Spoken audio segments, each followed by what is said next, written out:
But I want people to share some of maybe their positive stories, some of their horror stories. And what we'll do when we come to the Q&A a little bit later, I'm just going to pull some of those out of the chat. So don't be shy. Doesn't have to be from your existing employer. It could be something in your many years of experience that you might want to share that's either positive, constructive, or just downright ugly in terms of experiences you've had in the culture world. We all have them. I've got many. I've probably been the bearer of some of those in my time. And somebody's probably saying, how is this guy running a webinar on culture when he's da da da da da? But please feel free to share, and we'll use some of those examples when we come to some of the Q&A later. But I think it's a really good point to start this off, because Al he said he's had 20-something years in contact centers. And he joined it in the early 90s when contact centers were maybe a little bit more wary and a little bit maybe ducking and diving. So you may have some stories that you might want to share.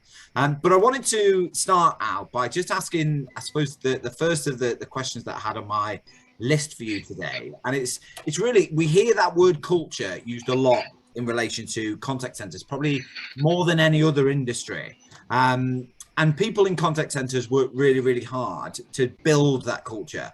But what would you define by or how would you define workplace culture? What springs to mind when we use those words and we put them together? Yeah, so I mean, I think, Gary, culture for me explicitly, I think represents a company's personality and character overall. You know, I think that it represents the brand. Within the question that you ask, it's a place for me where people feel valued. Ultimately, from a people perspective, workplace culture is about: do I feel valued? Am I working in an environment with people I can trust? You know, am I working for a business who keep the promises they make? And do I have a voice in that same culture? And is that voice something that actually is listened to and is transmitted into sort of action by the leadership within the business? So it's really about culture for me. Is about, am I in a business which is ultimately accessible, and do I have a place of value within that business? And does it really feel like that? Or is it just another 4 or 5, meaningless values on a plaque on a wall in a hall gathering dust? So it's about that for me. It's about a sense of belonging and a culture where people really feel a sense of value. And you know, it's really interesting now that you said that word values, because I did a poll recently on LinkedIn, and the question was, do you feel valued in the workplace? And it had around 150 responses on it in total.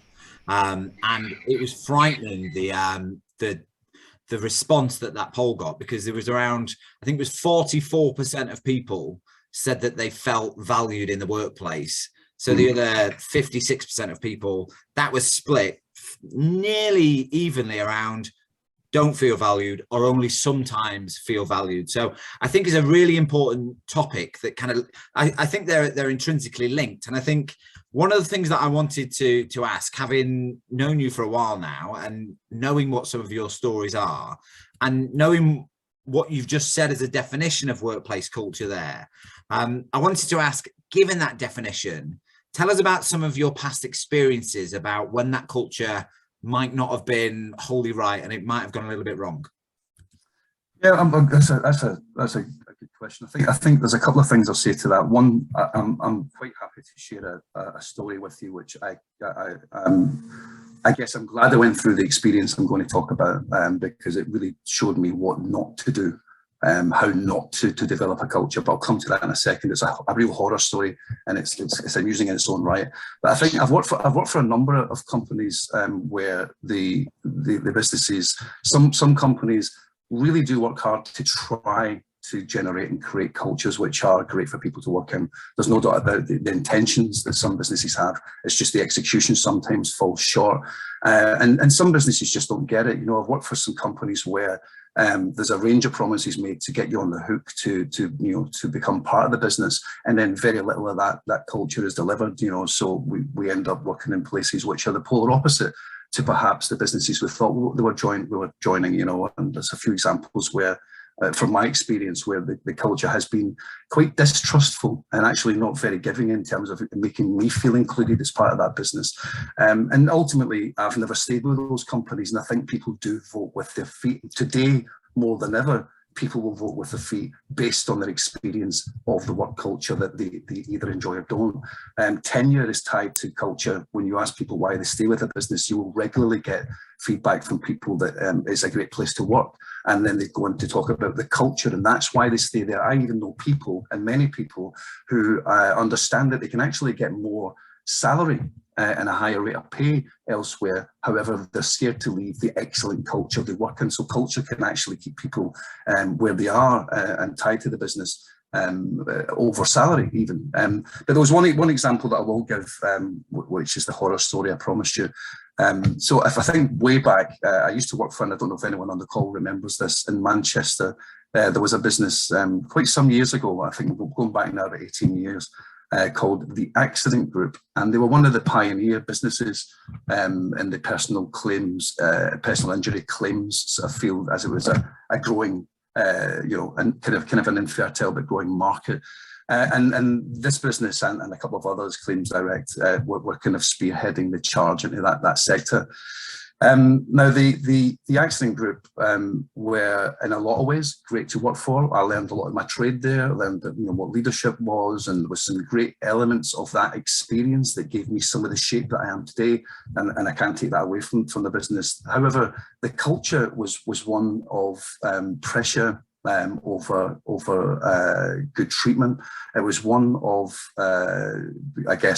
broken promises. It was a regular theme within the business. So allowing people to believe that they were getting involved in the business, that would allow them to develop skills, that would invest in their succession and give them opportunities to grow within the business, none of which transpired, and which regularly ate away into people's confidence and drove a lot of their attrition. But there was a particular issue with the Accident Group where towards the end of the business, they actually got the entire company together. And I think at the time they employed something like 3,500 people. And not all of these people were in a happy place with the culture as it stood.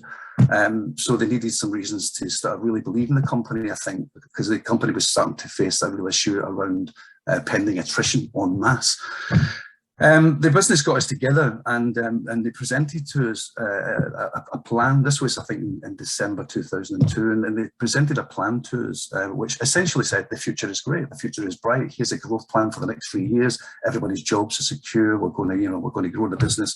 We're going to invest heavily in a personal development culture and all that great stuff, and it sounded fantastic. Everybody, including me, was very excited. And then 3 months later, sitting at home, just when all this stuff was about to start to transpire, I got a text message along with 3,500 other people on my mobile phone, which said, "Don't come into work. There's no company. The company's insolvent. There's no money to pay your wages. You may be due bonuses, you may be due salaries.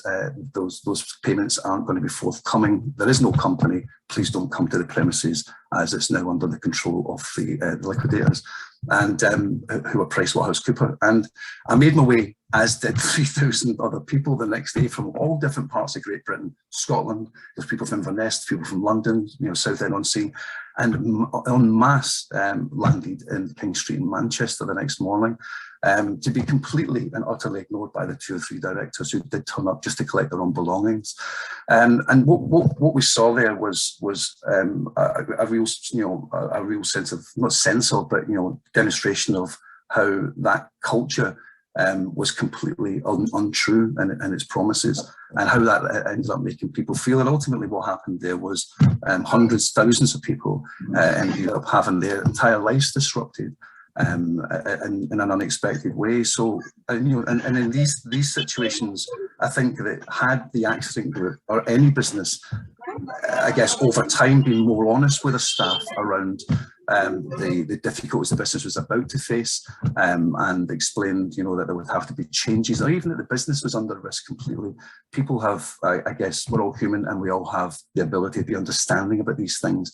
But when the culture is so desperately dishonest, as I've just explained, it just leaves you wondering, who can I trust? And it does lower your trust levels when you go to your next employer or when you start with a mixed business.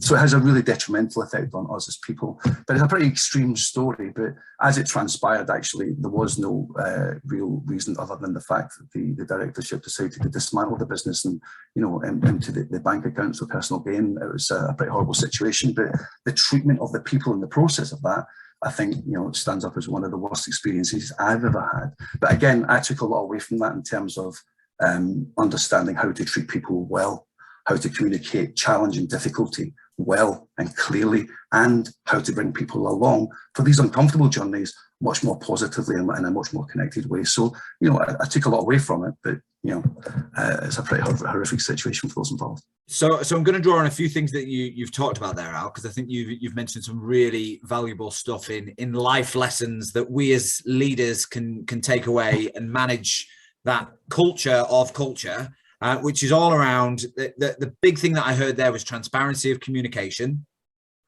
being really clear on your values and what you stand for, and actually leading from the front was one of the things that I really heard there, and actually being open and honest about what the state of play is and communicating that to the people who will most likely understand.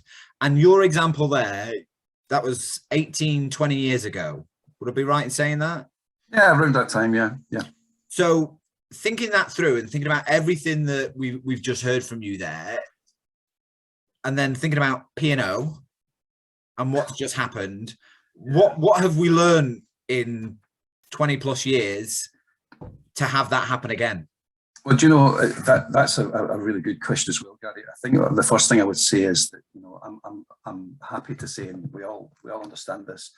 It's not like as a country, as a nation, we haven't come a long way, because we have. There's some companies doing some wonderful things around the culture they offer people to work in. Some of the people on this call, will be working for businesses that they're very proud of some of the things achieved in the culture. But when you look at P&O as a very current example, and I can see Charity on the call who had some pretty, straightforward things to say about the situation on LinkedIn the other day, which I applaud. The P&O situation does leave you thinking, Gary, how far have we come? Or actually, let's just say it out loud, it doesn't seem like we've come very far at all.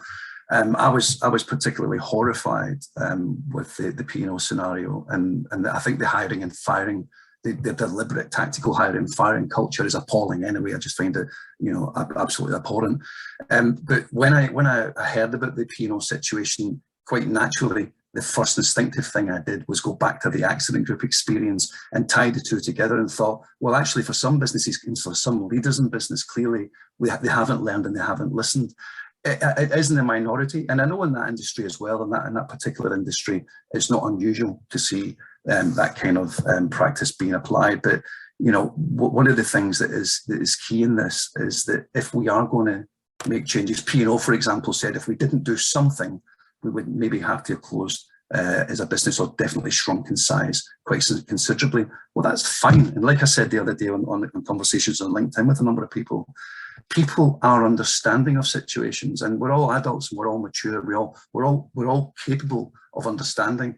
If P&O, as an example, were to be more transparent, to use your language, Gary, and to have been more transparent around the situation the business was in, and to engage its people, and this is important, engagement is critical, to engage its people in the size and the weight of that problem, and ask for advice from the people as well.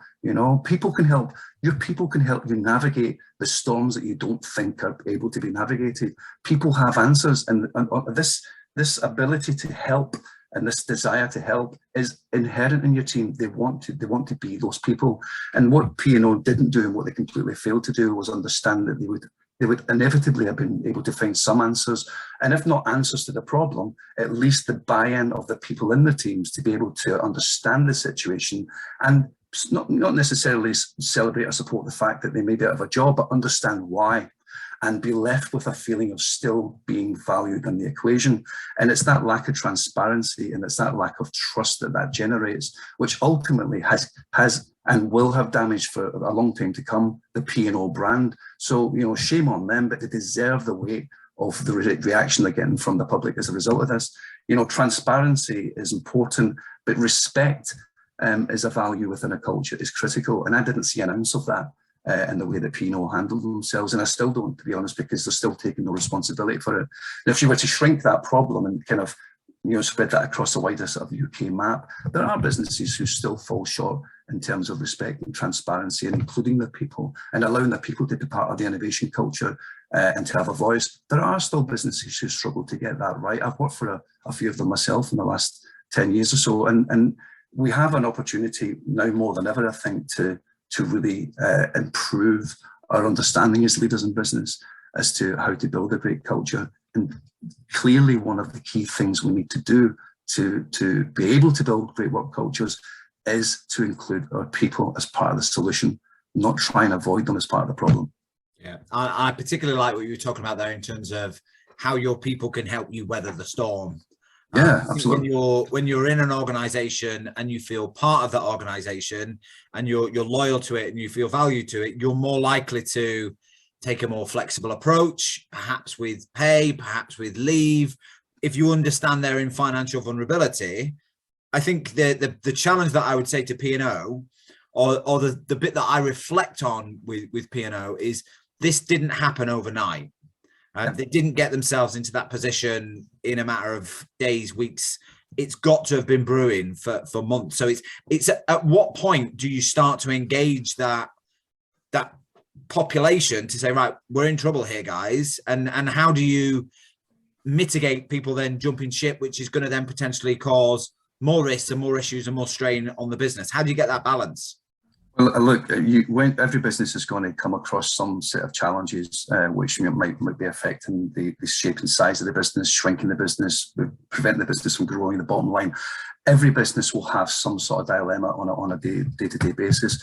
Businesses like P&O and like many others will have bigger problems, which might actually be feeding into the narrative of the future of the business.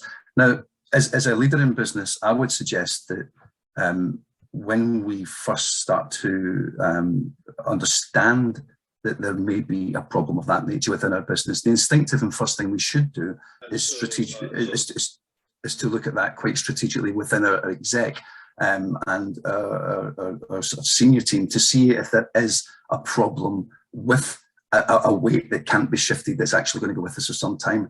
To answer your question, Gary, that's the point and almost the immediacy at which you start to engage your people and talk about it. When you know that it's going to be a problem that is going to impact the shape, size, or future of your business and therefore the people within it, and you know that that's actually the reality of it, at that point you start to talk to your people. This is the transparency piece. You are able to share some of that without, and there will be people sometimes will say, okay, we don't communicate these things early because we don't want to drive attrition and create a further impact to the business. It depends how you position this information with people. Like I keep saying, people have the capacity to be wholly understanding of any size of drama within your business and will want to help. But if you don't inform them at an early stage, this then becomes problematic, because when you inform them at a later stage, when the problem is more embedded, and now it appears that you've kept something from me and you've known about this for some time, suddenly I don't trust you enough to listen. And that's where the problem sets in. So the answer to your question is as early as possible, as transparently as you can be, and share that information and trust your people enough to understand and want to help, because that's the truth. And when you leave it too long, your people's desire to trust you enough to want to help does shrink. And that's the problem that P&O faced. They left it so late. In fact, they just didn't communicate it at all, that the second they made the announcement, I should add, through a 3-minute pre-recorded video, not even brave enough to face their own staff for a Q&A, in a blink of an eye, dismantled every single ounce of trust that they had generated at any level across decades within that business. There was a man who was on the news, it was quite interesting, a gentleman, can't remember his name, he worked for P&O and he had been with him for 26 years, day and night, blood, sweat and tears. And he said that every ounce of respect, and he used the word respect quite profoundly, that he had for his employer had gone in 3 minutes during the course of that video. So as soon as possible, Gary, and as soon as it's practical, and trust your people to want to understand and help.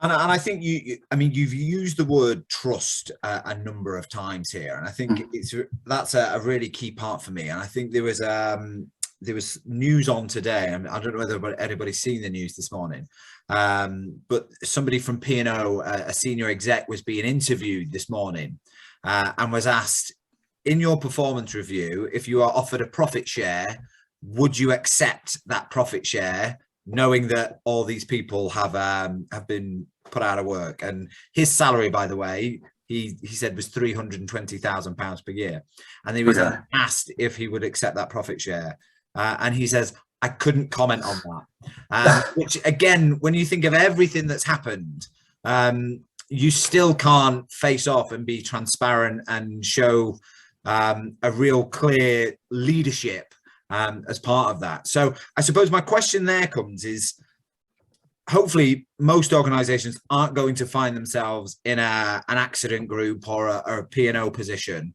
But for those organizations that perhaps don't have the culture that they want, how do we start to change that? So when they've recognized that the culture isn't perhaps where they need to be, how do we start to turn that round and surface those cultural issues that the top might not necessarily be aware of? How do we start to turn the cultural ship? Yeah, so that's again a good question. It depends where the business is at, you know. But I think typically my natural, as you probably gather by now, my natural default first answer is going to be talk to your people. Your team will tell you what's not right. Your team will tell you what keeps them awake at night and why sometimes they swing their legs out of the bed first thing in a, you know, imagine this scenario, you know, it's 6 a.m. on a freezing cold, pitch black December the 6th morning. It's a Monday and it's driving, howling rain outside. You know, when people swing their legs out of bed in the morning and sit on the edge of the bed, are they A, inventing 100 ways to fake their own death so they don't have to come into work that day, or are they B, coming into work that day because they like to work there? And I think that if you have a culture which feeds into B, then you're winning. If you have a culture which feeds into A, then actually you need to start to ask your people, first of all, what am I getting wrong? Where is it not working? What can I do better? How do you feel? Because feelings are really important in culture. It's not always about fact. It's not always about numbers at the bottom of the spreadsheet. It's about how people feel, and how people feel feeds into the narrative of how long they stay with you and how much they want to protect the brand. So I think talk to your people is the first thing, and you know, allow your people to be honest without any repercussion. Allow your people to really tell you how it is without having any change of heart in terms of how you feel about those people. Allow them to feel safe to express themselves. That's the first thing. That's the first thing I would do. And then another great thing to do, of course, is to reach out to experts around the industry that you're in, or even industries that you're not in, because, you know, good culture doesn't necessarily just apply to the industry you work in. There are people on this call who I've seen share some amazing things on LinkedIn and you know, stories and posts and comments around culture and around the treatment of the people. And reach out to you know, your industry, reach out to your networks and identify where it's going right for people and ask them how they did that. You know, get yourself in to talk to those people's teams and ask them how they feel and why they feel that way. Do your research. Don't be afraid, I think, ultimately, to say, look, as a leader of responsibility who's responsible for creating the culture that you work in, I've let you down. I've got it wrong. Because people will ultimately respect that approach and then allow themselves to open up and want to tell you how to get it right. But until you're able to say, I didn't get it right, and I take full responsibility for that. And by the way, a bigger piece of my responsibility is to make sure you get the benefits when I do get it right. Help me understand how to get there. I think doing those three things will allow you to find yourself in a position of getting feedback from your people, understanding your own limitations or understanding your own potential, but also getting feedback from your peers and other people out there in the business world. Put that into one melting pot and you'll have some answers, but start with your people. That's the vital thing. You know what you touched on, I think it was your second point there around allowing people to feel safe. And I think the whole psychological safety piece in organizations, particularly in the younger generation, who might be a little bit more vulnerable these days, just through the very nature of the environment that they're coming from, is absolutely critical to remove that blame culture, to remove that I don't want to raise something because actually if I raise something, I might lose my job. So I think that whole piece around psychological safety in contact centers and how we develop that as leaders is really important. And I think that manifests itself, and probably even more so these days, in a remote office environment, and how to kind of try and get that balance. So my final question for yourself before I open it up to the group, because we've got some awesome comments in the chat that I want to get to, is thinking about how the organizations in the contact centers have moved from a physical structure into a remote basis. And you've run large scale remote operations. So how do you maintain that cultural connection from a distance? Well, it's not easy. It's not easy. And I don't mean it's not easy for me, and it's not easy for the leaders on this call. I mean, it's also not easy for the people who are working remotely, because we're people with individuals within the team would contribute to that culture in the physical space quite easily. They also find it quite difficult, pardon me, to contribute. But how do you do that? Look, a lot of the same rules still apply. You just need to work harder at them. So it's quite easy in the physical space, or easier in the physical space, to be present, to be seen, to talk to people, to pick up on nuances, and to help people navigate the troubled times, and to give them great reasons to want to go into work. In the physical space, these things manifest themselves, well, physically and more visibly, right? So you're able to do that more easily. I think it's the same rules, Gary, I think, but you just have to work a lot harder to make sure that people do feel connected and respected. I mean, like everybody in this call who has people working remotely, or even if you work remotely yourself, you'll experience this, but having to reinvent communication strategies, having to reinvent or really think about how we connect with people on a human level, on a personal level, when they're just in front of a camera, or for a lot of people, a lot of agents don't have cameras, right? A lot of contact centers don't even invest in that technology. So all you have is a laptop and MS Teams, or if you're lucky, some other chat tool. So you're not even physically or visually seeing the people you're talking to. So I think the answer is, A, if you can, invest in the right technology, so that at least if you can't reach out and be there for people physically, I was going to say reach out and touch people, but you know what I mean, right? So if you can't be there for people, and a physical reach out and touch, I'll spare you. So I think if you can reach out, and if you're not able to reach out in the physical space and be there for people, invest in the technology that allow people to connect with you visually. That would, if that's possible, that's a great idea. But ultimately, ensure that you have enough of a plan to be able to talk to your people and see them in a visual setting, in groups or in one-to-ones, over the wire. So, do you have a plan to have regular one-to-one consultations with your team, catch-ups, team meetings, briefs, debriefs, fun sessions, reward sessions, whatever they are? Just, do you have a plan, and make sure that that's a consistent plan to stay connected to your people? Also, another thing that I found useful was to have regular moments where I would stop and say, look, I don't have all the answers. Clearly, I make mistakes and I need your help. How does this feel for you at the other end? Are you getting enough time with your leader? Are you getting enough information from me? Are you getting enough insight to what's going on in the business? Are you connected enough? And are we providing enough bridges for you to cross to get access to all that information? Do you still feel respected?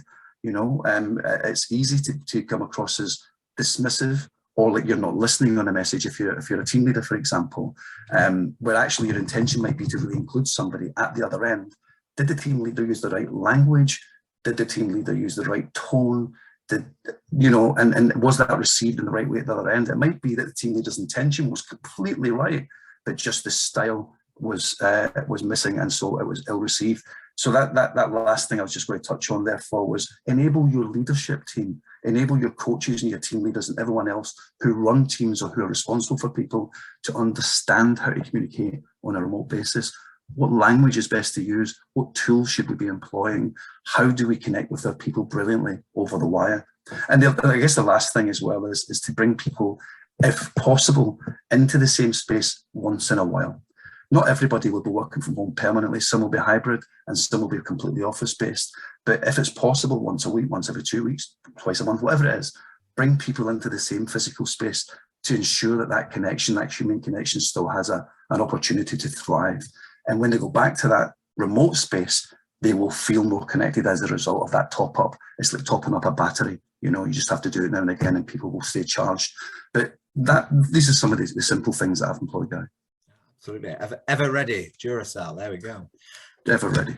Absolutely. I just want to come to some of the virtual audience, and I'm going to start with you, Katie, and then I'd like to invite Chris and Charity to chip in on a couple of points that I've seen in the chat. But Katie, from an industry perspective, and we've talked about the accident group example there from over 20 years ago, and then I remember very well, very current view of P&O. So how is the industry? How are they stepping up to the challenge of culture, and how seriously are we taking culture and leadership as a topic in the industry, do you think? That's a bit mean, isn't it, when I'm on an industry forum? And I'm going to say I think we're shaping up terribly. I would expect nothing but honesty from you, Katie. No, I think, so just so everyone knows, so I'm a consultant, but in the recruitment space, but get involved in general contact center consultancy as well. But my day job is running a contact center recruitment company. And I think what we're really good at as senior leaders, and when I'm consulting with boards of significant brands, we're really good at talking about culture, aren't we? And having, as you say, Al, the words on the wall and the, you know, the ambition there. But actually for me, as I put in my comments, you feel a culture. It's not what the leaders say. You walk into that centre and you feel that culture. And we do a lot of benchmarking. You pull 10 great agents out and you say, give me the culture. They'll all say different things. And that shows a bad culture. What shows a great culture is when they're feeling it. And I agree entirely with the comment, and I put it on my comment. The customer feels the culture because the agents are giving it to them. Yeah. So for me, great cultures are those where, because the agents are feeling love for all the reasons you talked about, Al, for me at the moment, it's about giving those team leaders enough shrinkage to disseminate the cultures down, to take those particularly remote agents, to give them the love and the culture, and then we'll feel it. But we're really good about talking about it in the moment, post-pandemic, but I feel it. I run a business. I haven't got enough time. I'd love to do all the stuff on the culture we all want to do. There's not enough time in the day, is there? So we're talking about it. It's just not disseminated through. It's not trickled down yet, has it? And hence the attrition problems that we're seeing to some degree. It's just one factor in that attrition. Is that... That gives us the flavour, Katie. I think I think if it was the end of year report card, it would be work to do. I think is trying very hard in difficult times. More to do. Indeed. And I think a lot of what we've talked about leads on to how agents feel, and we've talked about that, and how customers feel. And I'm going to invite Chris to share some thoughts, because Chris mentioned in the chat around celebrating the emotional capability and the relationship building skills of agents. And I know Chris has a background in vulnerable customer. So in terms of how culture has that knock-on impact of agent vulnerability and customer vulnerability, and some of the comments that you've mentioned in the chat there, Chris, what's your thoughts on how effective we're being in managing that culture? Thanks, Gary. It depends who you ask, I suppose. There's some really good examples, and one of the things that Al's talked about or mentioned a couple of times is the word humanity. And in contact centers, we have people, and all the time the people are still in contact centers talking to other people. That's the skill set, that's the professionalism. And I think that those organizations embrace the fact that having a human-to-human conversation is an opportunity to potentially build and deepen relationships of trusts and gain customers long term, are recognizing that there's a real purpose to that conversation, which should be backed by the stuff that's written on the wall. Because there's no organization that says we don't love our customers, but how many conversations actually allow that to be the focus of what's actually happening over and above a set of KPIs that says I've actually got to have 30 of these conversations today, or 15 of these conversations, and resolve half a dozen complaints. And I think in the example I mentioned was that we worked for one of the big banks as a group of contractors in a very target driven environment, and when vulnerability suddenly came out of nowhere and said, now there's this obligation on service providers to understand a little bit more about what's happening in a customer's life, not just from a transactional perspective of the product or service that we're providing to them, but what's happening in their, it could be in their medical situation, in their personal situation, what capability issues they might have, and open up that conversation with the customer. Then it's a real conflict, because you can't, without having the capacity to be able to flex that conversation, and it might take a little bit longer, but when somebody walks with us, when we're having a really tough spot, that's when we really form relationships with people. So, you know, there was a challenge in the sense that operationally, yeah, this sounds like cost, but when we actually recognized and listened to the calls where people's or customers were really very emotional about the concern that was being showed to them, it became evident that, wow, we're doing something really powerful here. And there's two sides to that. If it doesn't go particularly well, or a customer shares something with you which is really traumatic, that's a big risk that's coming into your business that you didn't have before, because now the emotional overhead of that call center agent has to be managed. They might need a bit more time. And if they're not in the office, you can't go take them for a coffee. So how do you manage that?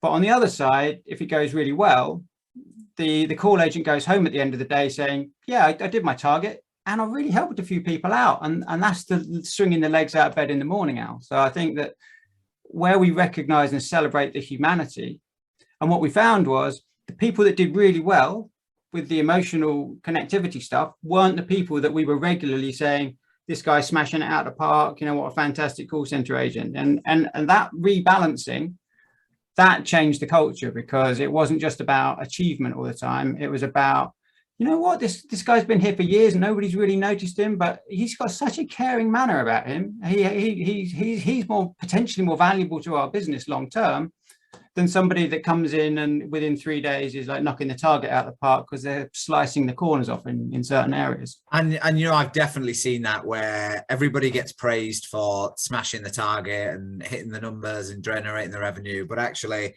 what I liked about what you were saying there, Chris, is and I've written it down actually because I think it'd make a great LinkedIn post, is recognizing the humanity in people. I think that's a really key point, is we don't do enough of that empathetic approach to build that deeper, meaningful connection with people. So using that and recognizing that virtually as well, I think is really, really important, because that distance can make it even harder. Brilliant. Thanks very much for that. I want to come to Charity, as you've dialed in from the furthest. I think it would be unfair for me not to come to you. And you've talked about, there's been a really great exchange between yourself and Rhiannon about identifying red flags in the contact center and how you do that. And I was keen to understand, I suppose, culturally, I mean, from the UK, we manage culture in a particular way. Are there any cultural differences across how we manage in the contact center in contact centers in the US versus in the UK, and how we start to think about what those red flags might be? Well, I don't have a lot of experience with contact centers in particular, but I've worked in shipping for the past like 15 years. So that's international. I worked for a company that was based in London for a number of years, most recently for a company that was based in Copenhagen, and that's now owned by a Japanese company. So have a lot of multicultural experience, and in, you know, working with people around the world, and, you know, remote before it was really remote because it was just the necessity, right? But culture is really the thing that's near and dear to my heart, and it's become kind of the driving factor of my career. I feel so passionately that creating great places to work is just, it's a human right for people, and it's not difficult, although people manage to screw it up royally, as we've just yet seen again. And it always kind of shocks you, like, how do people not know these things? This is really basic stuff, right? So, you know, it's another kind of shocker, but it's not, because having worked in shipping, I can tell you that it's just an overall problem that HR is kind of viewed as process and protection from lawsuits and not really best practice as for what's great for people. It's a little bit better in the Scandinavian countries, I would say, but there's been so much change of ownership that it's funny. Culture is, to me, it's an ecosystem, and it can take years to build and get it right, and it can be destroyed like that. Like as Al said, 3 minutes in a video, done. And I've seen this happen over and over where I'd work in a company and we'd build a great culture and then ownership would change. It's just out the window. Maybe not as quick as 3 minutes, but quick enough. And I really agree with what Al said, that the transparency is key. And I don't know if any of you have read any of Simon Sinek's books, but he cites some actual real life examples of this where companies have faced financial difficulties and they've gone to the people and said, we're kind of at a crossroads here. What should we do? And people voluntarily gave up, money, benefits, vacation time, whatever, to save themselves and save their coworkers, and things that could have been a disaster turned out being a real triumph. So it's like, there are real life examples of how to do this well. And yet we miss the mark so frequently. And, I will say that I'm not a huge fan of remote work, but obviously with, contact centers and some of the way things have to be done, it's a necessity, but it's so hard to maintain a culture when you have people remote. And I think what we're going to see is the farther leadership is from the people who do the work, the easier it is to see very bad behavior happen. And hidden agendas become super hard to pick up on. And, there was a study done in the 1960s, I believe, where a professor was trying to figure out how were these things done in Nazi Germany in the 40s. And it was where they had to give people, has anyone heard of this study where they asked students to give shock treatment to people that were either sitting in the room with them, in a room next door where they could hear them, or somewhere else entirely where they couldn't hear anything. And those people were able to theoretically kill the people that they couldn't see, because that human element is so important, that connection.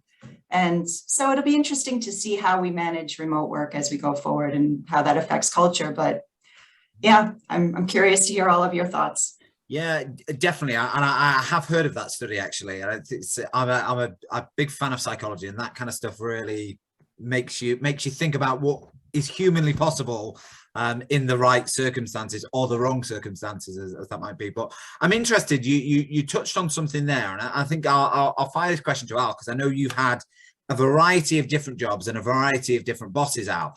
And it's that whole piece around how integral is the CEO to forming the culture that sits within the organization, and how much control do they have around all the people that are underneath them that drive that culture. So what's your thoughts on that? How integral is the role of the CEO in defining what the culture of an organization should be? It's at the core of it, Gary. I think it's central to the culture. If the person who owns or runs that business cannot live up to all or a large percentage of the demands that they have for the people within that culture, then they shouldn't be in the role themselves. So I think, there's loads of different terminologies and sort of phraseology around this, pardon my language here, but, things like, shit rolls downhill. Well, actually, so does success. And there should be no hill. My view of a great culture, and you know this because I've probably bored you to death with this conversation, but my view of culture isn't hierarchical. So CEO as a label suggests some kind of seniority within the equation when we talk about culture. Actually, for me, it's a very non-hierarchical thing. There are people people in positions of influence within the team who are leaders, whether that's be a CEO, a team lead, an office manager, whoever, right? Who have the ability, because of the nature of the job, to exert some influence on the shape of that culture, to make things happen, to make the culture a bit better. But ultimately, hierarchically, the culture should be flat. So the CEO should absolutely be championing the culture within the business, because they have the money, they have access to the funds, they have access to the allocation of time and resources to allow people to really express themselves in that culture and connect to it. However, in terms of who's ultimately responsible, In a great culture, everyone's voice is as loud as each other's or as quiet as each other's. Everyone has the same opportunity to be able to chip in, be heard and be taken seriously. So for me, that's probably at the heart of the definition of a great culture, is that in that non-hierarchical place. And I know it's pretty blue sky, and many businesses will never attain this glorious, place of being, but a non-hierarchical, equal voice, that graphic equalizer, if you imagine it like that, and each bar in that equalizer is someone's ability to be heard. That graphic equalizer should be set like this, and everyone should have the ability to be heard. So the answer is yes, the CEO is critical to the success of a culture because of the position that they have in terms of access to money, time, and influencing the nature of the business. But in terms of overall ownership, a great culture doesn't have a leader of that culture at the core of it. It's a joint effort, and it should be embraced as such. And I'm going to come to Katie Forsyth here, because I can see you ruminating on a thought, Katie. I can feel it projecting from your box on the Zoom. No. And I just thought, what's your thoughts on that in terms of the importance of the CEO? And then as a follow-up to it is, how do we measure it accurately? Because I know you're all about benchmarking. So what's your thoughts on that question to Al in terms of the CEO? And then how do we actually physically measure it? I agree entirely with what Al said. But again, it's not very often seen in practice, is it, Al? So that's right. That's and true. Actually, we should measure it by measuring the people who make the real difference. Now, I'm very contact center centric, so I'm always going to be on the agent side here, because one, they're the biggest population by and large, for the great majority of us, but they have the biggest impact on the customers. So for me, we should be benchmarking from our agent, all the great agent groups that we all run and everything else. That's our benchmark for our culture, but, and proportionately. But the CEO has a great impact. Leaders have a great impact. But for me, team leaders in our industry are the biggest influence of culture. And often they're the ones that are at least given the least time to affect the culture. But they're so important to it. So I think there's a lot of work that we need to do on benchmarking in a contact center operation. How are those agents feeling? What's that meaning to the customer? And actually now let's benchmark our senior leadership team against our team leaders and see the disparity in cultures. And that's where the biggest gap is, in my experience. I don't know if you'd agree, Al. But yeah, what the senior leaders and the board are thinking compared to what the team leaders are thinking and saying are often two very different things. And you know what? Oh, go on, Al. No, I was just going to say it's a fabulous point you make, Katie, and it's a great point, well made. I think that one of the things that I've been known to say, and bored people to death with through a couple of decades, is that team leaders are the most important piece on the chessboard, right? They are, everything flows through a team leader. And so when we talk about culture, it's the same thing. How the impact we have on customers, the application of our resources and tools for agents to do a good job, how we treat our agents, who ultimately treat our customers, whatever way they treat them, everything, they are a conduit that everything flows through, right? So they're central to the whole thing. What I was going to say was, just on your point, was that we are different by degrees, depending on the businesses and how invested they are. But ultimately, we will invest time in our team leaders, or in a different context, in Charity's world or Chris's world or somewhere else. If it's not a contact center, there'll be something similar, right? A person of influence who leads a team. We are great at enabling them to hit a KPI, or to smash a target, or to do something which is measurement led like that. What we're not brilliant at doing is investing the energy and the time and the development in how to treat people and create culture. And that piece is quite missing. So there's a lot of pressure on team leaders to do an awful lot. And the one thing from my experience when I ask people how they feel about this particular discussion point is that they don't know. How do I start having those conversations? How do I influence that culture in that way? How do I contribute to the culture of this business? That we're more inclined to know the answer to, how do I hit my average handling time? How do I reduce my complaint ratio? How do I improve NPS? These things are programmed in from day one, and it seems that the cultural development piece isn't really something that most businesses invest in terms of how they develop their leadership team. And I think that's a gap. And I think once that gap is addressed, we'll start to see a balance. And very quickly, going back to our earlier point, the occupancy of team leaders at the moment is way too high for us even to start considering this with them. Yeah, absolutely. And we're not going to catch on that for a while. But I just wanted to link it back to what you were saying earlier. I'll shut up now. And I think I was just going to say, Rhiannon and Kelly have made some really great points around KPIs that we measure and what is the right thing to measure. And I think, Al, you touched on it there, and Katie, you've mentioned it around what are the right things to be measuring and what are the right things that team leaders should be focusing on. And Rhiannon, I just want to come to you because you were talking about red flags and KPIs. And I just wanted to ask your experience, just to probably round off today's session, in terms of how we get team leaders to focus on the right things, and where does that come from? You know, I'm also a firm believer, though, in where does it come from? It comes from the experience the team leader gets from their manager as well. Mm-hmm. So whatever my manager is focusing on, then that must be the thing that I focus on, surely. So I wholeheartedly agree. I think the linchpin in all of this really are those team leaders. They're the managers that we interact with on a day-to-day basis. But who influences them? Well, it's their boss and their boss's boss. And my experience here is often I'm called in because we've got a problem with our middle managers. Our middle managers, you know, are the thing that's stopping us doing anything. Yeah, but who hired them? Who recruited them? Who's developing them? Who's engaged? It's you, senior leaders. So yeah, I think as a quick summary, what do I think influences? We shouldn't underestimate the influence of our boss's behavior on us also. 100%.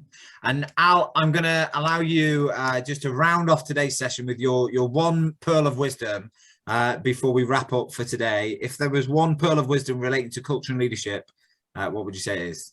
I think I know what you're going to say, but respect our people, trust them enough to help us run our businesses with a voice. You know, when here's my last sentence. When we get the people and culture bit right, everything else follows. But you have to invest in trust to allow that to happen. Yeah, I'm going to stop you there because there was a lot of nods to that final point, which I think is a really great point, very well made. So hopefully that has been a useful session. We've been slightly changing up the format of these recently and making it more about this roundtable discussion. And I feel like this adds a whole heap more value than maybe lots of value shared, because it gets really to the nub of the discussion and gets more people involved. Apologies if I've not addressed your individual point. There was a lot in there and it's really great, and thank you all very much for the contributions, because that all really adds value. I can see there was lots of conversation going in between, so really great that we're all supporting each other and having some really good debate. But our next session is going to be, I think, on the 21st of April, and I'm working on having the awesome Daniel Ord join us. We're tussling with a few dates, but it will be around customer service and how we get proactive in customer service in contact centers. So that is going to be the topic for the 21st of April, 1 till 2, same place in Zoom. So invites and sessions will go out. So I will email you with the link once we've recorded this. I'll send this recording out to everybody who's registered. So thank you very much for registering, and thanks for your involvement. And I'll see you all in around a month. Take care, folks. Thanks, guys. Really enjoyed it. Thank you, everyone. Thanks, guys. Take care. Bye. Bye. Thanks, Gary. Thanks, Al.